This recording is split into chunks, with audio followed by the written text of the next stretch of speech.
Bonjour à tous et bienvenue dans Cult & Click. Eh bien, on est là avec vous pour parler avec l'ami Ker. Salut à toi, mon cher Ker. Salut à tous. Salut à toi. Et donc, c'est vraiment... Est-ce que Daniel, tu peux remettre Ker ? Parce que j'ai envie de lui dire, écoute, bravo pour ce t-shirt que tu as dessiné toi-même. Et eh bien, Merci. tout simplement, revenons sur le sujet. Est-ce que oui ou non, nous allons entrer dans ce que l'on pourrait appeler le nouvel âge d'or du cinéma et des séries? Alors, qu'est-ce que vous allez... De quoi on parle ? De quoi cette vidéo est ? Et quel est le sujet ? Quelle est la substantifique moelle ? Eh bien, tout simplement, en fait, beaucoup de personnes, en ce moment, sont en train de dire qu'il y a trop de films de super-héros.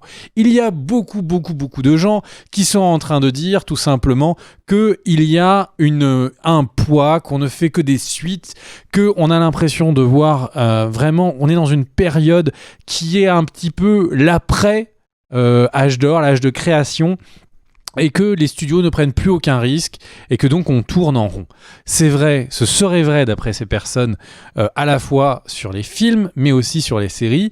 Et à ça, j'avais envie qu'on en débatte avec l'ami Ker, parce qu'on a des points de vue un petit peu différents, parce que on est dans un climat très particulier où il y a des personnes qui ont cette super-héros fatigue et à côté de ça, des personnes que j'espère incarner qui sont extrêmement contente de voir ce que l'on risque d'avoir, c'est-à-dire ce que je me permets d'appeler un possible nouvel âge d'or du cinéma et des séries. Et oui, on va en parler avec Ker. Et alors, pour donner quelques petits chiffres comme ça, il faut bien se réaliser que Disney, l'année dernière, représentait quasiment 50% du box-office annuel du cinéma mondial. Eh bien, tout simplement parce qu'il y a des licences très fortes. Il y a évidemment le MCU, mais il y a évidemment les licences classiques de Disney, les films de Disney. Et puis, il y a Star Wars qui pointe son nez cette année, par exemple. Et donc, Disney pèse très très lourd, plus d'autres productions, sur cet espace cinématographique. Donc, on comprend pourquoi est-ce qu'on parle de super-héros fatigue. Et à côté de ça, évidemment, eh bien, il y a du côté de chez Warner, eh bien, qu'est-ce que fait Warner ? Ils ont DC, ils ont les droits d'exploiter les films DC, et donc on voit d'autres films de super-héros. Et c'est vrai que cette thématique de films de super-héros peut parfois être un peu fatigante. On se rend compte que là, par exemple, quand on voit les prochains films de super-héros qui sont évoqués, on parle d'un Doctor Strange qui serait un peu un film d'horreur, on parle d'un Shang-Chi qui serait un potentiel film de kung-fu. Donc en fait, les films de super-héros pour renaître sont en train de devenir un peu des films de super-héros, mais en même temps d'autres films. Et ça devient des hybrides. On est en train de voir des films qui sont des séries qui sont Cowboy Mandalorian, Cowboy Star Wars, etc. Des choses hybrides. Et en fait, je peux comprendre cette fatigue, mais à côté de ça, pourquoi est-ce que je parle de potentiel, eh bien tout simplement nouvel âge d'or du cinéma et des séries ? C'est parce que cette profusion de plateformes de streaming, eh bien, pousse à produire des séries, premièrement, mais aussi des films. Il y a eu le nouveau film de Scorsese, The Irishman, il n'était pas en cinéma, il était tout simplement sur Netflix. Et donc, en fait, cette profusion de plateformes qui essayent toutes d'être là, en train de mettre sa main dans notre portefeuille, on lui dit « mais arrête !» Eh bien, cette main qui essaye de rentrer dans notre portefeuille, de l'autre côté, pour nous décider, pour qu'on lui laisse mettre subrepticitement cette main sur notre portefeuille, eh bien, ils essayent de produire énormément de films, énormément de séries. Et du coup, on le voit, après Game of Thrones, tout le monde se disait « Qu'est-ce que le futur Game of Thrones ?» Et là, Netflix est arrivé et a récupéré The Witchers, dont beaucoup de personnes pensaient que c'était une série de livres de très grande qualité qui ne serait sans doute pas ailleurs que dans un jeu vidéo. Et il y a un combat de titans qui a eu lieu sur Le Seigneur des Anneaux. Beaucoup de personnes pensaient que le Hobbit était la fin de cet univers de Tolkien dans le monde du cinéma et en fait non, il va y avoir une renaissance auprès des séries. On parle de plus d'1 milliard de dollars qui a été mis sur la table par Amazon pour produire plusieurs saisons de Tolkien, de cette série sur le monde du Seigneur des Anneaux. Donc on a comme ça énormément de choses qui sont tentées, et il ne faut pas oublier qu'il y a aussi ces plateformes ont aussi donné les moyens à des nouveaux créateurs d'apparaître, parce que bon, il faut bien réaliser tout ça, il faut bien écrire toutes ces nouvelles séries. Et il y a évidemment aussi des séries Stranger Things. Maintenant, c'est un pilier de Netflix, mais il y a quelque temps, c'était juste une tentative. Et donc à ça, je pense qu'on peut rentrer dans un nouvel ère. Mais Kerr avait un point de vue un peu différent. Par exemple, tu vas nous parler de Netflix et du fait qu'il y a eu beaucoup d'annulations comme The OA, parce qu'un changement de politique. Quel est un peu ton point de vue sur tout ça, mon ami Kerr ? Maintenant, globalement, je suis d'accord avec toi. C'est vrai que l'arrivée des nouvelles plateformes change la donne. On le voit cette année aux Golden Globes, par exemple. 3 des 5 films dramatiques nommés, pardon, sont des films Netflix. Ce qui est quand même complètement étonnant. Dès quelques semaines seulement après sa sortie, il y a déjà une série Apple TV qui est nommée. Donc, forcément, le paysage télévisuel et cinématographique va évoluer. Et notamment, toi, tu parlais de films, mais c'est vrai qu'il y a, ça change énormément dans le cinéma parce que tu soulignais le fait que les plateformes allaient être obligées de financer des séries, mais aussi des films. Alors il y a des petits films, il y a des petits films à la con, des petits films de Noël, etc. Il y en a plein sur Netflix, mais il y a aussi des grands films et on va en avoir de plus en plus. Donc un jour, sur la chaîne, on discutera de est-ce que le cinéma est réellement menacé. Quand je parle de cinéma, je parle d'aller se déplacer en salle. Mais en tout cas, il y a une évolution, c'est certain. Et tu m'invitais à parler des séries annulées de Netflix. Et en fait, en y réfléchissant, je trouve que c'est un faux débat, ça, ce truc. Parce que si on regarde le nombre de séries annulées par Netflix, comparé au nombre de séries annulées sur la même période par CBS, Fox, ABC, NBC, finalement Netflix en annule pas plus. C'est juste que ça a toujours été comme ça. Les séries qui marchent moyen en termes d'audience sont annulées. Or, il y a un double problème pour Netflix, c'est que Netflix est arrivé en mode je suis le sauveur des séries télé annulées. On se rappelle tous à chaque fois qu'il y avait une annulation sur Twitter, les gens appelaient Netflix à sauver, par exemple. Ça avait été le cas pour The Expanse, pour Brooklyn Nine-Nine et tout. Et d'ailleurs, Netflix n'est pas les sauver, et c'était un signe. C'est d'autres qui s'en sont chargés. L'autre problème de Netflix vis-à-vis des annulations, c'est qu'il n'y a pas de transparence sur les audiences. Si on savait, par exemple, que The OA, la saison 2, avait été suivie par, je sais pas, moi j'ai une connerie, une audience équivalente à des séries qui n'avaient aucune chance d'être poursuivies, de se poursuivre sur une télé classique, une chaîne classique, pardon, on aurait compris que The OA était annulé. Et non seulement on l'aurait compris, mais en plus on l'aurait prévu. Parce qu'il y a plein de séries actuellement diffusées aux États-Unis qui ont des audiences tellement ridicules qu'on se dit, ça a beau être hyper bien, ça n'a aucune chance de continuer.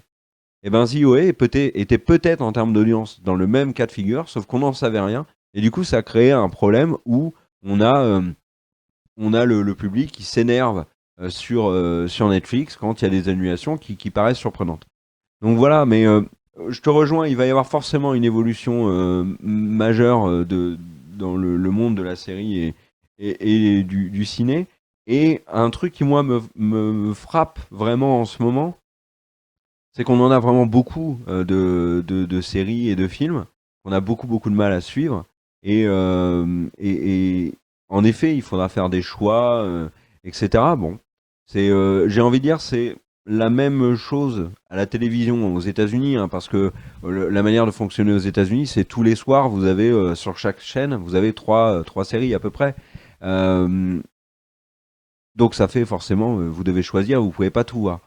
Sauf que là, moi, j'ai l'impression que on a vraiment du très lourd et de la grosse qualité qui sort en rafale, et, et puis ça fait pas énormément parler. Regarde, aujourd'hui, sans le nouveau film de Michael Bay, il y a encore 10 ans, un film de Michael Bay, c'était un événement. C'était Armageddon, c'était etc., etc. Là, il sort Six Underground. Ça sort sur Netflix. C'est avec Ryan... à force de parler de Ryan Johnson, j'y arrive plus. Ryan Reynolds. Ça fait pas énormément parler. On va en parler un petit peu là, puis on n'en parlera plus du tout après. T'en penses quoi de ça ? J'en pense que si on entend moins parler des films de Michael Bay, c'est parce qu'il y a eu beaucoup de Transformers moyens. Après, le truc, c'est que sur Netflix, ça fait marrer Daniel. Le truc, c'est que très concrètement, on est effectivement dans une accélération du nombre de films, de séries qu'on peut voir.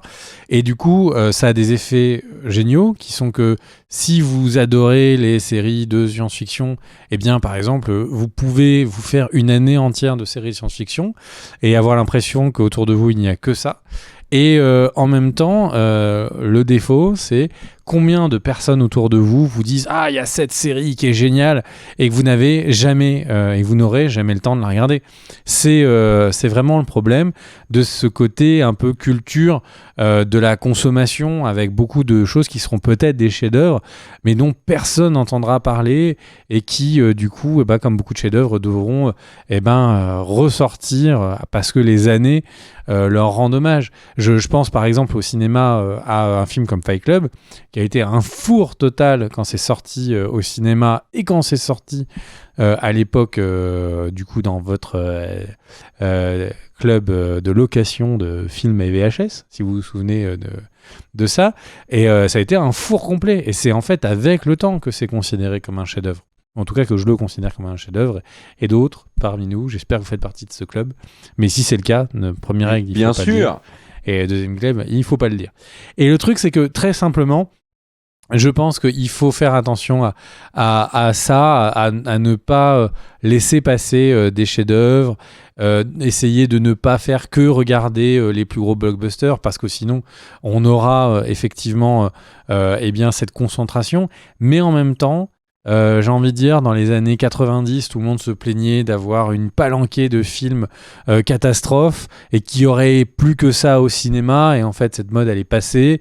Et là, en fait, même si la mode des super-héros est très présente, si vous ne l'aimez pas, c'est pas grave. Il y a tellement d'autres trucs. Il y a tellement d'autres choses sur Netflix, sur Amazon Prime Video. Et j'ai envie de dire, là, on parle de films et de séries, mais c'est aussi vrai en animation. Moi, je me souviens, il y a quelques années, il y avait des débats sur est-ce que l'animation japonaise est en train de mourir, parce que la qualité d'animation est en train de descendre, parce que les moyens de produire sont catastrophiques. Et franchement, ces derniers temps, il y a eu énormément peut-être j'exagère, mais il y a eu beaucoup de très bonnes séries. Enfin, il y a Vinland Saga, je continue de regarder, je me prends des punchs à chaque épisode, c'est d'une qualité incroyable, j'ai l'impression que personne n'en parle autour de nous. Et c'est une série que Amazon Prime Video a sortie au pif sur sa plateforme, il n'y a eu jamais eu aucune communication. On a l'impression qu'ils s'en foutent tellement que la série, elle est mise complètement illégalement sur YouTube. La chaîne existe, elle fait des dizaines de milliers de vues, tout le monde s'en fout. Et j'ai envie de dire, c'est génial que cette série ait eu la capacité à exister, parce que quelque part, les fonds de Amazon ont aidé à sa production. Enfin, vraiment, je trouve ça... j'ai vraiment l'impression qu'on peut avoir l'espoir, qu'on peut avoir la bonne humeur de se dire qu'on est en train de rentrer dans un potentiel âge d'or du cinéma, série et animation. Et oui, il y a plein de films de super-héros, mais c'est pas un mal, il y en a beaucoup de bien, en tout cas beaucoup que j'aime bien, et à côté de ça, il y a pléthore d'autres choix. Donc je pense qu'il faut vraiment essayer de faire la part des choses avec la publicité que vous voyez sur les métros, que vous voyez partout, de ces personnages qui hantent vos Kellogg's et autres partenariats un peu bizarres où on peut avoir du Disney partout. Et à côté de ça, la pléthore de choix et de propositions. Et là, depuis le début, on fait que parler de plateformes américaines, mais il y a des plateformes françaises qui tentent des choses. Il y a Arte qui tente des choses. Et vraiment, je trouve qu'on est vraiment dans une super belle époque. Et c'est important de le dire parce que, par exemple, sur les réseaux sociaux comme Twitter, j'ai l'impression qu'on a une monotonie incroyable de personnes, un nombre de personnes fous qui disent qu'ils en ont marre, que le cinéma est si fermé que ça. C'est pas vrai. Ça n'a jamais été aussi peu vrai que maintenant. Voilà. Et du coup, j'espérais que cette vidéo puisse un peu rappeler certaines choses, certaines bases, parce que ces gens n'ont pas les bases, si vous avez la référence. Que veux-tu dire, Kerr, Moi, pour conclure? Ouais, toi t'as parlé des films là, moi je vais parler des séries parce que tu dis justement on est dans une belle période. Au moment où on est en train de parler, on est dans une période où il y a Watchmen sur OCS et donc HBO. On a His Dark Materials. On a Evil. Enfin, je le redis. On a Evil, qui est une série de CBS qui, je trouve, en termes de qualité, est très au-dessus de la plupart de toutes les séries diffusées sur les 4 gros networks américains. C'est pas du tout le genre de série, c'est pas la qualité qu'on retrouvait sur les 4 networks. Alors vous allez me dire, mais c'est pas la plus grande série de l'univers. J'ai pas dit ça. Je parlais de séries des 4 gros networks américains. Les plus grandes séries de l'histoire ont toujours été sur des chaînes câblées, des chaînes payantes, etc. On a énormément de très bonnes séries. On a The Morning Show, qui est allé chercher ses nominations aux Golden Globes et qui a des épisodes qui sont brillants. L'épisode 8 de la première saison est brillant. La série avec Jason Momoa qui s'est terminée. On a une série d'M. Night Shyamalan, Servant. Enfin, il y a énormément sur Disney+, les Américains ont Mandalorian, tu vois. Donc on est dans une période où il y a énormément de très bonnes séries. Et à côté de ça, on a des plateformes qui vont sortir des séries en binge watching. On a par exemple Amazon qui a sorti la saison 4 de The Expanse aujourd'hui. Et de ce que j'ai vu là, moi, de toute la journée sur les reviews de The Expanse, mais c'est dingue. Donc on est en effet dans une période où on a des séries qui sont de très grande qualité. On ne sait plus trop où regarder, tellement il y en a. Et autre chose, et tu le soulignais, mais en effet, séries, etc. Mais il y a aussi énormément d'animes de qualité. Tu parlais de Vinland Saga, je suis tout à fait d'accord avec toi. Donc non, vraiment une période faste. Eh bien, merci à toi, mon cher Kerr. C'était notre avis. C'était une vidéo qui nous paraissait importante. C'est important de dire quand les choses vont bien. Et je pense que les choses vont plutôt bien. Donc, merci à tous. Coucou à tous les fans de films de super-héros. Coucou à tous les fans qui détestent les films de super-héros et qui préfèrent les films bulgares, austro-hongrois, les comédies romantiques, les films policiers. Eh bien, vous en avez à plus savoir qu'en faire. Et j'ai envie de dire, c'est bien pour nous, les fans de cinéma, les fans de séries et les fans d'anime. Des bisous à tous, n'hésitez pas à vous abonner à la chaîne si ce n'est pas déjà fait.